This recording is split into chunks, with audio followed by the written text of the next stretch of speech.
ہر قسم کے روحانی جسمانی مسائل اور وظائف کے لیے پیر اقبال قریشی چینل کو سبسکرائب کریں۔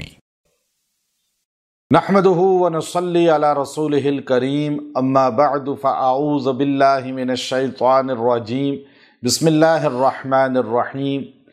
شوال کی 13، 14، 15 تواریخ جن کے اندر آپ اگر یہ عمل مجرب اختیار کر لیں، اللہ آپ کو ہر قسم کے سحر سے، جادو سے ہمیشہ کے لیے حفاظت فرما لیں گے۔ اگر آپ جادو کا شکار ہو چکے ہیں اور جادو آپ کی باڈی کو ختم کر رہا ہے، کمزور کر رہا ہے، اور آپ کا دماغ، معدہ، جسم جکڑا ہوا ہے اور آپ بار بار جادو کا شکار ہو رہے ہیں اور آپ پہ جادو کیا جا رہا ہے، تو آپ یہ عمل مجرب اختیار کریں۔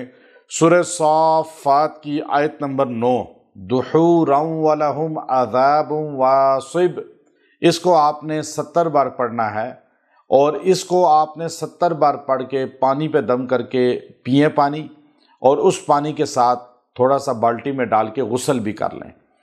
آپ 13، 14، 15 یہ ایام بیز ہیں اور ان دنوں کے اندر یہ عمل مجرب اختیار کریں۔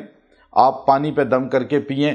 جادو جو بھی ہوگا، جتنا بھی قدیم کیوں نہ ہو، سخت کیوں نہ ہو، کالا، پیلا، سرخ، سفلی، کوئی بھی ہوگا، وہ جڑ سے انشاءاللہ ٹوٹ جائے گا۔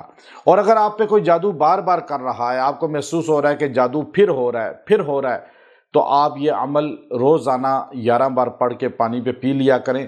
آپ کو انشاءاللہ جادو کے اثرات نہیں پہنچیں گے اور جسم آزاد رہے گا جادو سے۔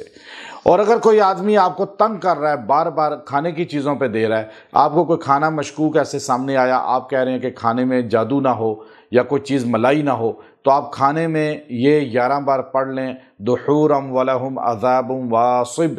یہ آیت سورہ صافات کی 9 نمبر آیت ہے۔ آپ اس کو اختیار کریں، اللہ آپ کو جادو سے نجات دے گا، آپ کو ساحر سے نجات دے گا، اور اللہ تعالیٰ آپ کی حفاظت فرمائیں گے اور جادو کے اثرات ہمیشہ کے لیے زائل ہو جائیں گے اور آپ کا جسم سے بیماریاں ختم ہو جائیں گی۔ وآخر دعوانا ان الحمد للہ رب العالمین۔